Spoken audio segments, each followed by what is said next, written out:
Capítulo 2 del libro de San Juan. Hemos estado teniendo este estudio intensivo del libro de Juan y en esta ocasión vamos a leer del versículo 1 hasta el versículo 11. Y ustedes allí muy atentos a la palabra de Dios, mucha atención, porque si usted se pierde algo, se puede perder todo el mensaje. Es muy importante su atención, su reverencia, su cuidado para que Dios siga trabajando en su vida y en su corazón. Al tercer día comienza diciendo, capítulo 2, en el nombre de Jesucristo. Al tercer día hiciéronse unas bodas en Caná de Galilea y estaba allí, donde estaba la boda, por supuesto, la madre de Jesús. Y fue también llamado Jesús y sus discípulos o invitados a las bodas que se iban a celebrar. Y faltando el vino, la madre de Jesús le dijo: vino no tienen. Y dícele Jesús: ¿qué tengo yo contigo, mujer? Aún no ha venido mi hora. Su madre dice a los que servían: haced todo lo que él les dijere, o todo lo que les diga Jesús, háganlo. Y estaban allí 6 tinajas de piedra para agua, conforme a la purificación de los judíos, que cabían en cada una 2 o 3 cántaros, como alrededor de unos 50 litros en cada una de las vasijas, aproximadamente. Díceles Jesús: henchid estas tinajuelas de agua, e hicieronlas o llenáronlas hasta arriba.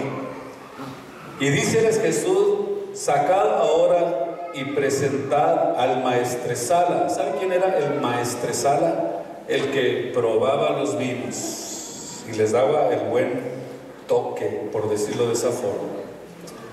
Y decía: este vino está rico, sabroso. Y presentáronle, y como el maestresala gustó el agua hecha vino, que no sabía de dónde era, más lo que sabían de sirvientes, o que lo sabían los sirvientes que habían sacado el agua solamente. Y el maestresala llama al esposo, o sea, al novio, y le dice: todo hombre pone primero el buen vino cuando comienza la fiesta, al principio de la fiesta. Pero tú, imagínate, has guardado el mejor vino para la última etapa de la fiesta. Era una costumbre que al principio de la fiesta sacaban el mejor vino. Pero dijo al revés: sacaste el mejor vino en la etapa final de la fiesta. Este principio de señales hizo Jesús en Caná de Galilea y manifestó su gloria, y sus discípulos creyeron en él. Vamos a parar allí y vamos a tratar de sacar un extracto de esta porción de este libro de Juan, capítulo 2, del versículo 1 al 11. Si nosotros entendemos hasta el momento en que hemos aprendido acerca del Evangelio de Juan, nos hemos dado cuenta, entendemos que el principal mensaje de Jesús, o este Evangelio, era presentar, a Jesús como el Señor de señores, como a Cristo en su divinidad, en toda plenitud. Y aquí, en este capítulo, vamos a aprender que Jesucristo por primera vez, públicamente confiesa y comienza a manifestarse como el Mesías prometido. Pero ¿qué les parece si antes miremos la cronología y la situación geográfica de esta narración que estamos viendo en este capítulo? Y comienza diciendo: al tercer día. Y es importante que en el estudio de la Biblia podamos llevar esta cronología para poder ubicarnos en el tiempo, en la historia y en el lugar correcto, para poder tener una interpretación correcta de estos acontecimientos. Al tercer día sería la pregunta, ¿de qué? ¿Al tercer día de qué? ¿Saben ustedes al tercer día de qué? Pues vamos a aprenderlo. Si lo vemos, por ejemplo, en el capítulo 1, vamos a entender fácilmente a qué se refiere cuando dice al tercer día. En el capítulo 1, versículo 19, allí podemos ver que fue el primer día. Allí comenzó el primer día. ¿Se van a ir conmigo? Versículo 29, miramos el segundo día. Capítulo 1, versículo 29. El tercer día está en el capítulo 35 del capítulo 1, versículo 35. Y el cuarto día lo vemos en el capítulo 1, versículo 43. Entonces, ¿dónde quedó el tercer día? Si son 4, ¿verdad? Hasta ahí. ¿Contaron conmigo? Sí, ¿verdad? Y este es el cuarto día, pudiéramos decir lo que está diciendo Jesús, lo que está diciendo el apóstol Juan, perdón, que este era el cuarto día desde el comienzo del testimonio que el Juan el Bautista estaba dando acerca de Jesús. ¿Cuándo lo hizo? En el cuarto día. ¿Están conmigo? Entonces quiere decir que no sería congruente que en el capítulo 2 diga al tercer día. Entonces, cuando nosotros notamos que eran ya 4 días, pero quiero decirle que no existe, por supuesto, ninguna contradicción en ninguna manera. Y es muy sencillo entenderlo porque está diciendo que el tercer día de este capítulo se refiere al último, sígame bien, se refiere al último suceso relatado en el último capítulo, en el capítulo 1. Es decir, es el tercer día del llamamiento que nuestro Señor le hizo a Felipe y a Natanael. Capítulo 1, versículo 43. Y este es precisamente el tercer día, o sea que Felipe y Natanael tenían ya 3 días de haberse convertido al Señor. Y en lo geográfico vemos su itinerario. Comenzó capítulo 1:28 en Betania. El segundo día fue en el 1:43 en Galilea. Y en 2:1 está ahora ¿dónde? En Caná de Galilea. ¿Se fijan ustedes la cronología del tiempo y la cronología de los acontecimientos en este capítulo? Si ustedes tienen la oportunidad, pues allá en su casa, tranquilamente, ustedes hagan un repaso de esto que les estoy diciendo y van a poder aprenderlo de una manera más profunda y más entendible. ¿Dónde comenzó? En Betania, este itinerario. Y luego en Galilea, y luego en Caná de Galilea, y en el capítulo 2, versículo 13, en Jerusalén. Fíjense ustedes el orden cronológico de los acontecimientos. Caná, por ejemplo, se desconoce su ubicación exacta, pero estaba aproximadamente a unos 14 kilómetros de Nazaret. Por eso cuando vamos al capítulo 2, versículo 1, donde comienza diciendo de esta manera, vemos aquí que al tercer día hiciéronse unas bodas en Caná de Galilea, y estaba allí la madre de Jesús. Vamos entonces a ver algunas de las costumbres que había en ese tiempo, o que deberían o algunos acontecimientos que sucedían cuando venían unas bodas, según las costumbres de los judíos. Por ejemplo, las costumbres en ese tiempo es que deberían estar comprometidos, escúchenme bien, 1 año antes de las bodas. Qué aguante, ¿verdad? un año antes de la boda. Ahora en 8 días se conocen y a los 8 días ya duermen juntos, y a los 3 meses se casan y a los 6 meses ya tienen un hijo. Por eso notamos la diferencia que existe en este tiempo en el que estamos viviendo. Y al final de la ceremonia, el novio y sus invitados deberían irse a la casa de la novia y entraban al atardecer a su casa con antorchas encendidas a la casa de la novia. Me imagino que ha de haber sido muy romántico. Entonces, después de que se reunían en la casa de la novia, tenían sus pláticas, sus planes, al siguiente día se iban a la casa del novio, donde el novio ponía un gran banquete y el novio tenía que aportar todo, absolutamente todo para el banquete, todo absolutamente, y que no faltara absolutamente nada. Y las bodas se extendían, las festividades de una boda se extendían hasta por una semana.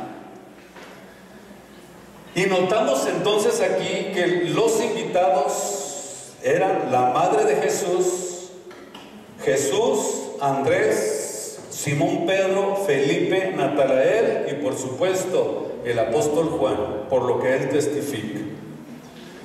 Y notamos en primer lugar que la madre de Jesús, que ya estaba allí en la fiesta. Es muy posible que haya sido algún pariente cercano o alguien conocido de ellos.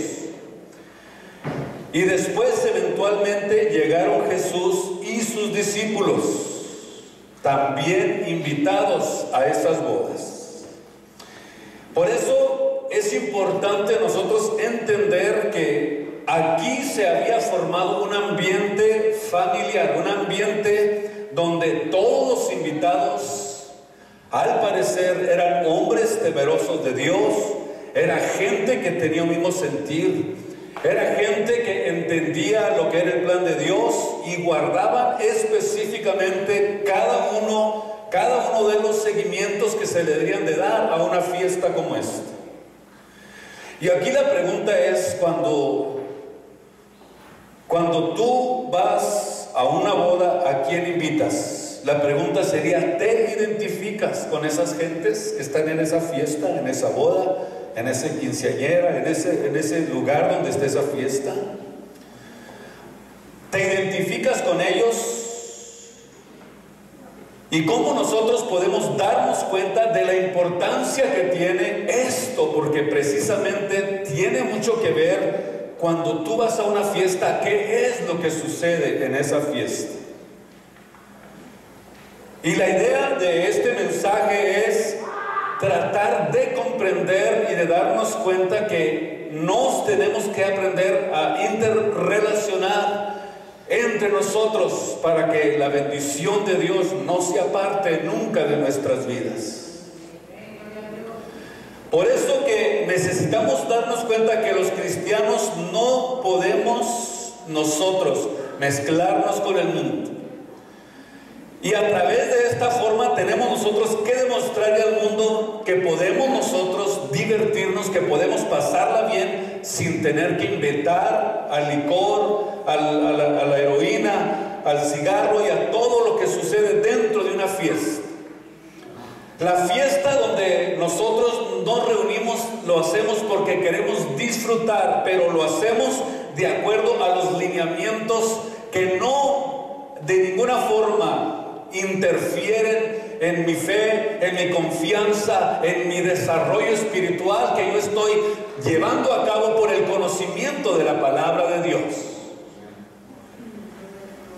Y es que para poder nosotros disfrutar de este ambiente no tengo que invitar a gente que probablemente quiera turbar el ambiente que nosotros criamos en el ambiente del Espíritu Santo.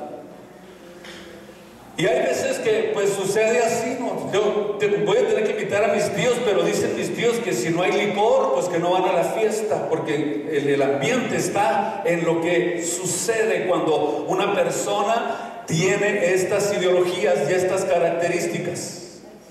Ok, pues si el tío dice que si no hay licor no viene, pues ¿qué le vamos a decir al tío? Pues que no venga, porque aquí no hay de eso. Que no venga, que se vaya, que vaya a la cantina si quiere, allá sí puede hacer lo que quiere.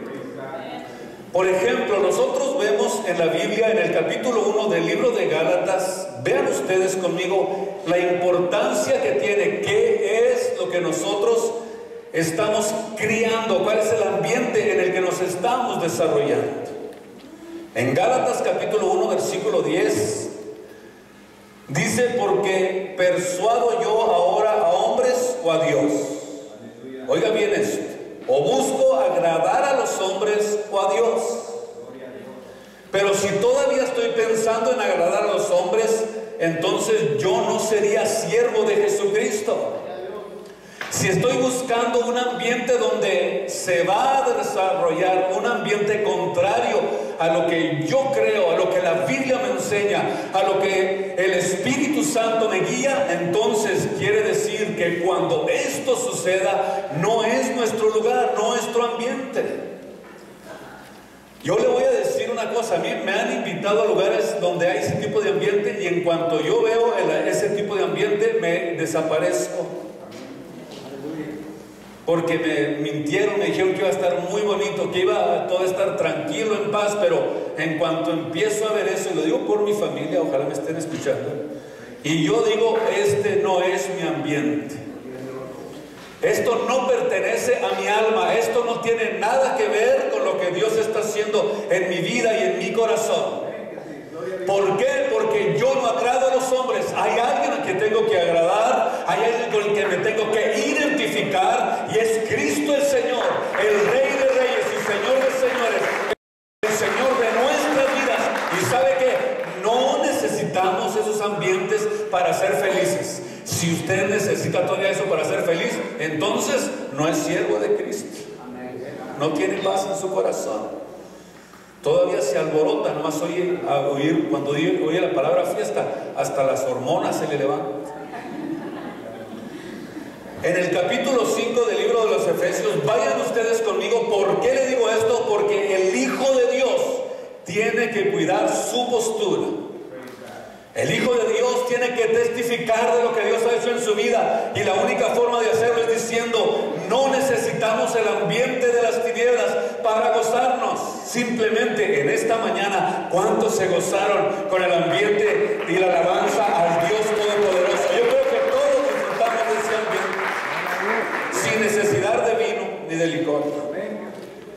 Capítulo 5 del libro de los Efesios, versículo 6, dice: nadie los engañe, tengan mucho cuidado, que nadie los engañe con palabras vanas, porque por estas viene la ira de Dios sobre los hijos de desobediencia.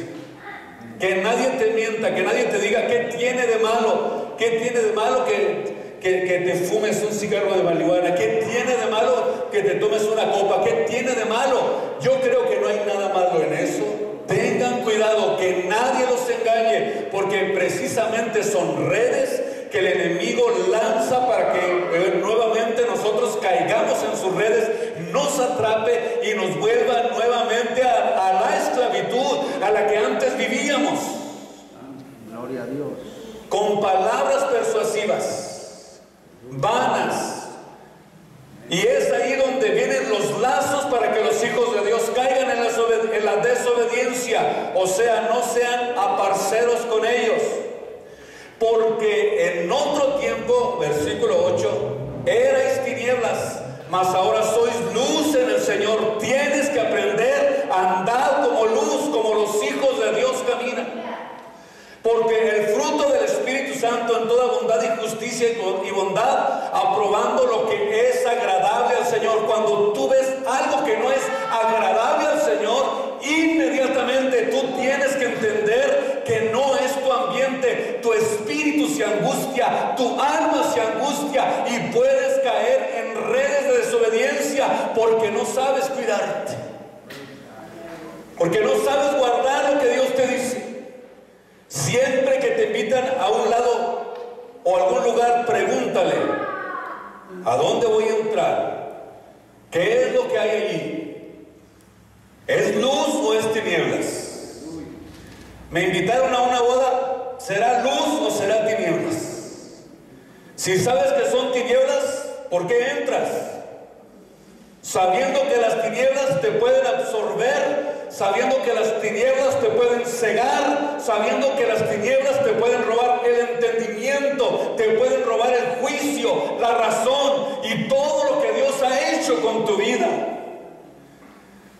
Y desde el momento que tú entras a donde hay tinieblas, inmediatamente quedas expuesto a esas tinieblas.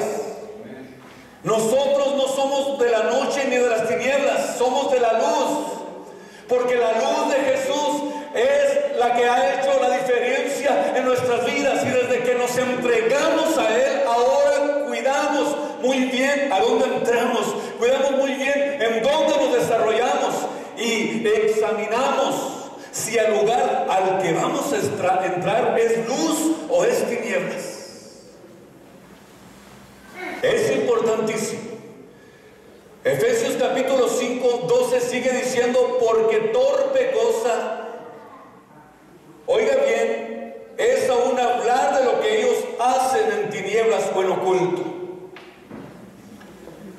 Mas todas las cosas, cuando son redargüidas, son manifestadas por la luz, porque la luz manifiesta lo que es.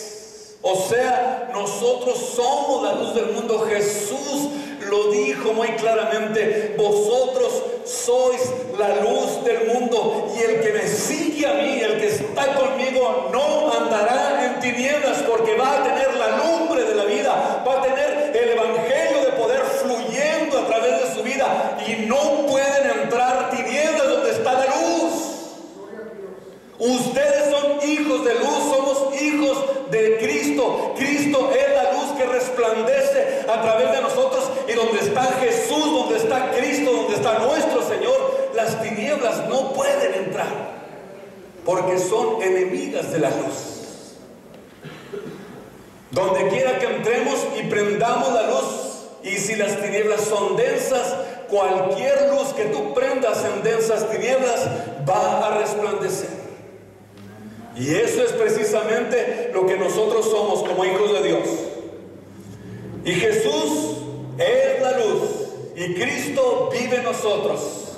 Y la luz de Dios es la que alumbra nuestra mente, la que alumbra nuestras intenciones, nuestros pensamientos, nuestro caminar. Y por eso tenemos mucho cuidado de que el lugar a donde vayamos no haya tinieblas. Bendito su nombre. Y vemos aquí a Jesús con el propósito de comenzar a manifestar su nombre. Por eso es que nosotros debemos de tener un discernimiento para poder entenderlo.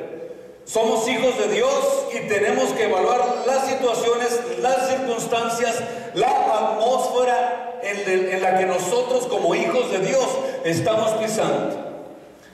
Dice en el versículo 3: y faltando el vino, la madre de Jesús se acercó a él y le dice claramente: vino no tiene. Comenzó a faltar el vino. Y la madre de Jesús, al ver que al empezar a faltar el vino, ¿qué decíamos al principio? ¿El novio qué? Debía de suplir todo lo que se requería. La madre de Jesús, al ver que comenzó a faltar el vino, dijo: el novio va a quedar en vergüenza. Era una tradición. Al ver que era una vergüenza para el novio, le preocupó la falta de vino, porque la falta de vino arruinaría la fiesta, porque era su deber proveer todo lo que se necesitaba en la fiesta. Y en el versículo 4 Jesús le responde: aún no ha venido mi hora, le dice a su madre. Dice: no ha llegado aún mi hora. ¿A qué hora se refiere? a la que Jesús estaba diciéndole a su madre, porque aquí vamos a desarrollar dos cosas muy importantes. ¿A qué hora se refiere cuando Jesús se dirige a su madre? ¿Qué tengo yo contigo, mujer, que aún no ha venido mi hora? ¿A qué hora se refiere? Vemos en el capítulo 12 del libro de San Juan, ahí en el mismo donde estamos, capítulo 12, versículo 23, donde dice: entonces Jesús le respondió diciendo: la hora viene en que el Hijo del Hombre ha de ser glorificado. Escuche usted, la hora viene cuando el Hijo de Dios debe de ser glorificado. De cierto digo que el grano de trigo no cae en la tierra y muere, él solo queda, mas si muriere lleva mucho fruto. ¿Qué significa entonces la hora de Jesús? Y vemos también que la hora a la que se refiere está también en el capítulo 13, versículo 1 de este mismo libro de San Juan, donde dice: antes de la fiesta de la Pascua, sabiendo Jesús que su hora había venido para que pasase de este mundo, entonces nos damos cuenta que la hora a la que Jesús se refiere sería la hora en la que Él sería sacrificado como el cordero inmolado. En el capítulo 17, versículo 1, estas cosas habló Jesús y levantando los ojos al cielo dijo: Padre, la hora ha llegado. Vean ustedes que cuando Jesús le dice a su madre, se está refiriendo precisamente al día, al momento y a la hora en que Él sería sacrificado como el cordero inmolado. Y cuando Jesús se refiere a ella y le dice: ¿qué tienes conmigo, mujer? Esta expresión era muy común en el idioma semético. Por ejemplo, les voy a mostrar el libro de Jueces, capítulo 11 y versículo 2. Vean ustedes algo importante aquí. Dice: y la mujer de Galaad también le había parido 2 hijos, los cuales cuando fueron grandes echaron fuera a Jefté, diciéndole: no heredarás la casa de vuestro padre, porque eres bastarda. ¿Lo leyeron? Jueces capítulo 11, versículo 2. No, óigame bien, no heredarás la casa de nuestro padre. En 2 de Samuel capítulo 16, versículo 10, y el rey respondió: ¿qué tengo yo con vosotros, hijos de Sarvia? Él maldice así porque Jehová ha dicho que maldiga a David. ¿Quién pues dirá por qué lo haces? O sea, esta expresión de ¿qué tengo yo contigo, mujer?, lo notamos en estos 2 versículos que leímos, que esto siempre ponía una distancia entre 2 partes. Si ustedes lo analizan perfectamente, notamos que en estas expresiones se ponía un límite, una limitación, o sea, se le ponía una raya que no se podía cruzar. Y miramos aquí que en esta expresión que Jesús le hace a su madre, denotaba de alguna forma que existía un límite que no se podía cruzar. Denotaba también cierto reproche por parte del que hablaba. Sin embargo, notamos, óigame bien, que el tono de Jesús no fue un tono áspero, pero podemos decir que sí un poco severo, porque estaba poniéndole ya una limitación. porque ahora estaba entrando en una etapa donde Él comenzó a manifestarse públicamente por primera vez como el Mesías. La frase, por ejemplo, cuestiona lo que hay en común entre dos partes. El motivo del comentario de Jesús era su convicción del propósito de su misión en la tierra. Y notamos que cuando Él expresa esto, estaba diciéndole los límites como madre, los límites como madre que me criaste, que me enseñaste, que me dirigiste en la vida, ya han llegado. Váyanse conmigo con mucho cuidado, porque aquí vamos a entender algo muy importante.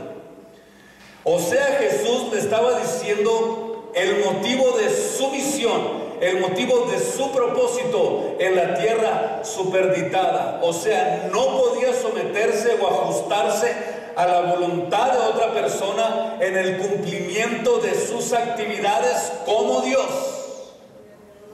Y ahí es donde comienza una nueva etapa en la vida de Jesús. María debía reconocerlo, por tanto, ya no como su hijo, que ella había criado, que ella había a lo mejor visto crecer, visto desarrollarse, llevarlo a la escuela, que aprendiera, que se desarrollara, sino que ahora tenía que entender que era el Mesías prometido. Por eso la expresión "¿qué tengo yo contigo, mujer?" era una expresión que marcaba los límites. Porque ahora entraba en una nueva etapa como el Mesías prometido. Porque venía a cumplir su misión. Porque venía precisamente con la intención de darse a conocer como el Cordero que quita el pecado del mundo. Y ahí es donde entra la limitación a la que Jesús se refiere. Por ejemplo, en el libro de San Marcos capítulo 3, vayan ustedes conmigo, capítulo 3 del libro de San Marcos, versículo 31. Y vamos a mirar algo muy interesante aquí también. Y miren ustedes cómo se miran más especificados los límites que no se podían pasar como familia. Vienen después sus hermanos y su madre, naturalmente los hermanos de Jesús y su madre, y estando fuera enviaron a él llamándole, y la gente que estaba sentada alrededor de él, y le dijeron: he aquí tu madre y tus hermanos te buscan afuera. Y luego Jesús respondió: ¿quién es mi madre y quiénes son mis hermanos? Vean ustedes aquí que los límites Dios ya los estaba marcando. Por supuesto que no la estaba menospreciando, que no la estaba despreciando, simplemente que ya existía un límite que no se podía cruzar, porque ahora estaba manifestándose como el Mesías. Estaba manifestándose como dice Mateo 1:21, Emmanuel, Dios con nosotros, a través de un cuerpo visible. Y allí ya tenía que entender que existían unos límites que no se podían cruzar. Entonces Jesús respondió: ¿quién es mi madre y quiénes son mis hermanos? Y comenzó a mirar que todos los que estaban a su alrededor, y les dice: he aquí mi madre y mis hermanos. Porque cualquiera que hiciere la voluntad de Dios, el que se entrega a servir a Dios, el que se entrega al servicio de Dios, esta es mi verdadera familia. Porque probablemente, y según la historia, algunos hermanos de Jesús no le sirvieron, excepto Santiago y algunos de sus hermanos de él. Entonces quiere decir que aquí ya entraba en una etapa distinta la misión de Jesús. Había terminado su etapa como hombre y ahora entraba el Cordero inmolado, el Cordero prometido en Isaías capítulo 53. El Emmanuel, Dios con nosotros, de Isaías 7:14. El Dios todopoderoso de Isaías 9:6, porque un niño nos es nacido, hijo nos es dado, y el principado sobre su hombro, y llamarás su nombre admirable, consejero, Dios fuerte, Padre eterno, príncipe de paz. Aquí es donde estaba la función del Mesías prometido. Bendito sea su nombre en esta preciosa mañana. ¿Cuánto le dan gloria a Dios por eso? Bendito Señor. Aquí ya no era la madre, sino que ahora era alguien que necesitaba ser salva a través del Mesías prometido. Bendito el Señor. Por eso, mientras él estaba pequeño, sígame con cuidado, mientras él estaba bajo la custodia de María y estaba desarrollándose, vemos en el capítulo 2 del libro de Lucas, en el versículo 50, donde dice: mas ellos, cuando Jesús, siendo un niño, estaba por ahí en una sinagoga, sentado predicándoles a los judíos. Entonces María andaba preocupadísima buscando. ¿Verdad que sí? Y cuando lo encontraron le dicen: ¿dónde estabas? La respuesta de Jesús: ¿qué no sabes que los negocios, en el asunto en el que yo vine aquí a cumplir, me conviene estar?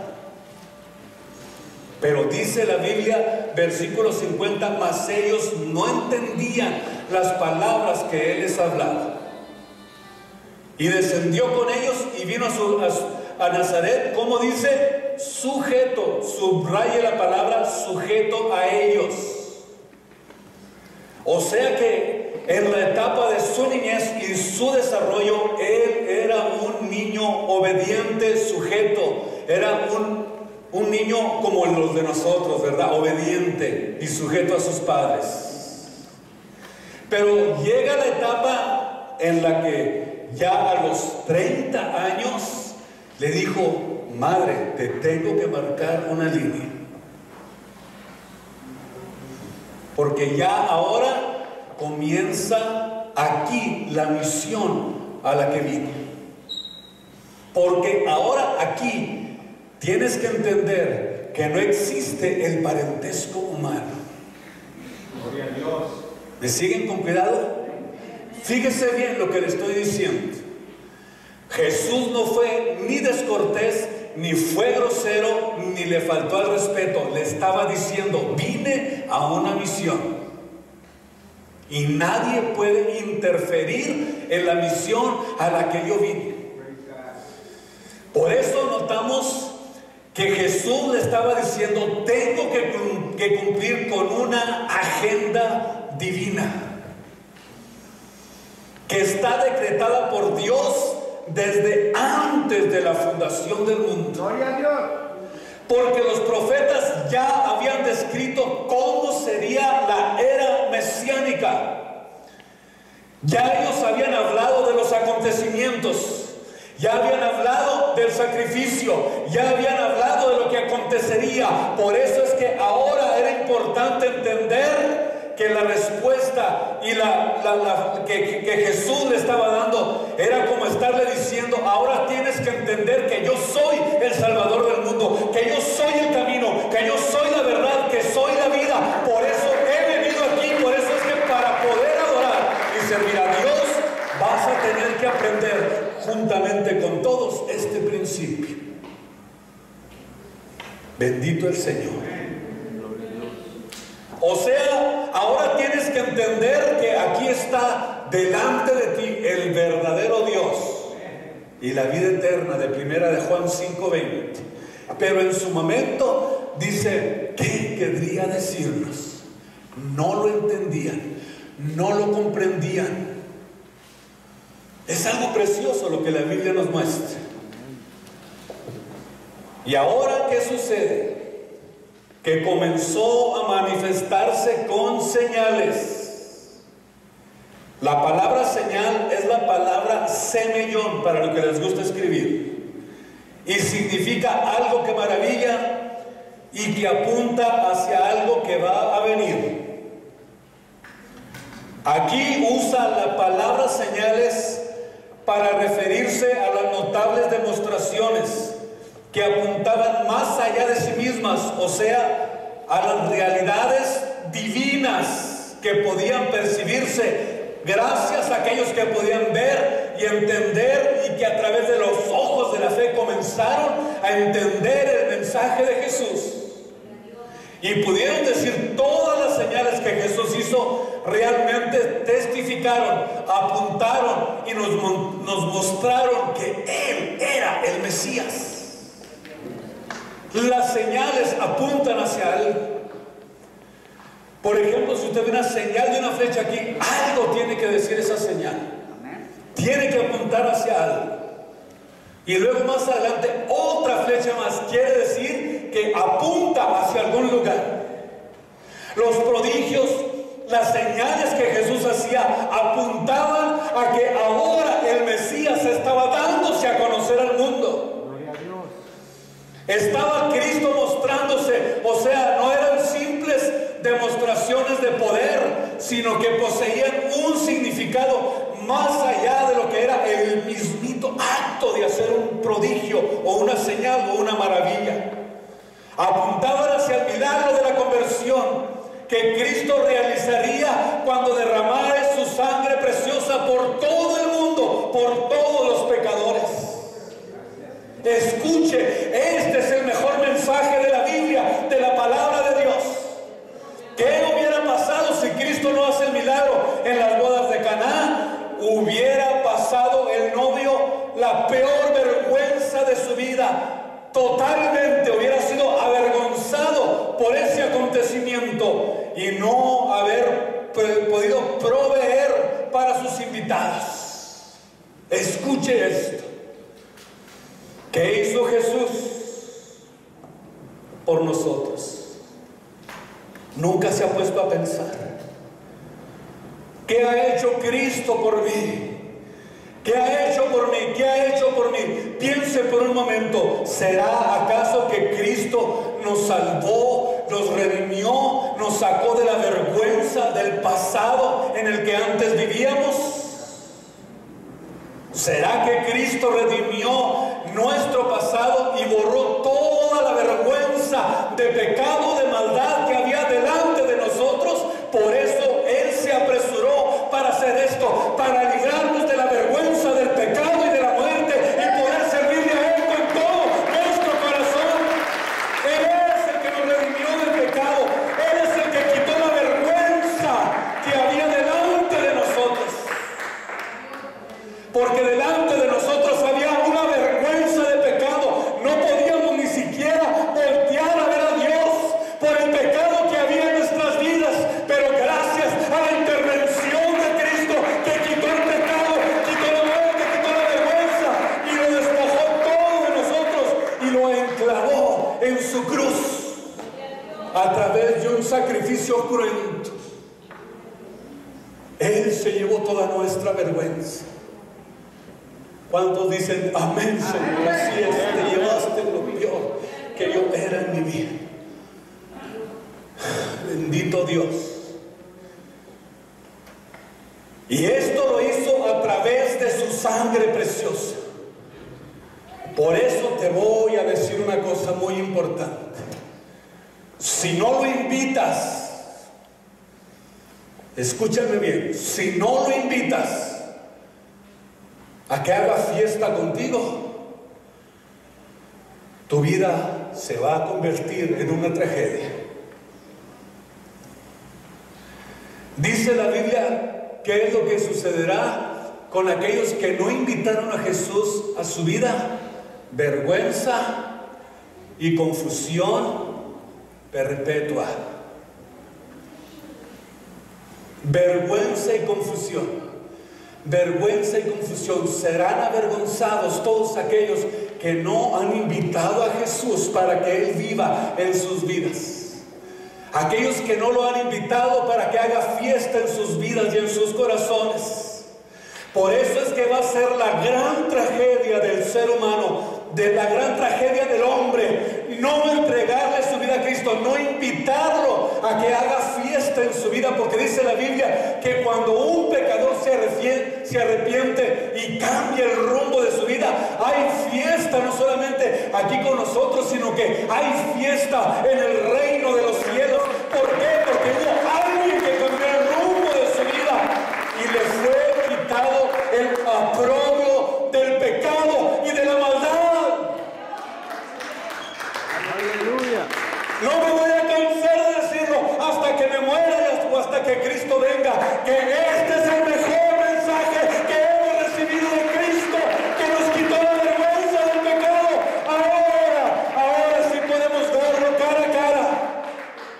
Ahora sí podemos tener comunión con Él, porque Él quitó lo que impedía que nosotros pudiéramos tener esa comunión con Él. Gracias, Jesús. Gracias, Dios. ¿Cuántos quieren decirle gracias por el aprobio que le quitaste a mi vida, Señor? Gracias porque quitaste la vergüenza que había delante de mí. Y si todavía estás en pecado es porque todavía no has sido redimido. Si todavía no te da vergüenza pecar, es porque no has tenido una experiencia con Cristo. Pero en esta tarde, en este día precioso, aquí está este altar para decirle: Señor, ven a mi fiesta. Ven a mi fiesta, ven a mi fiesta. Pónganse de pie, dígale: Dios, aquí estoy. Quiero hacer en este día un voto contigo de fidelidad. Señor, cambia mi lamento en baile. Cambia mi tristeza en alegría. Haz un cambio en mi corazón, Señor, en esta noche, este día. Bendito sea tu nombre, Jesucristo. Aquí este altar, pásele. Aquí está este altar para que usted se arrodille delante de su presencia. Glorifícate, Dios. Glorifícate, Dios. Te damos la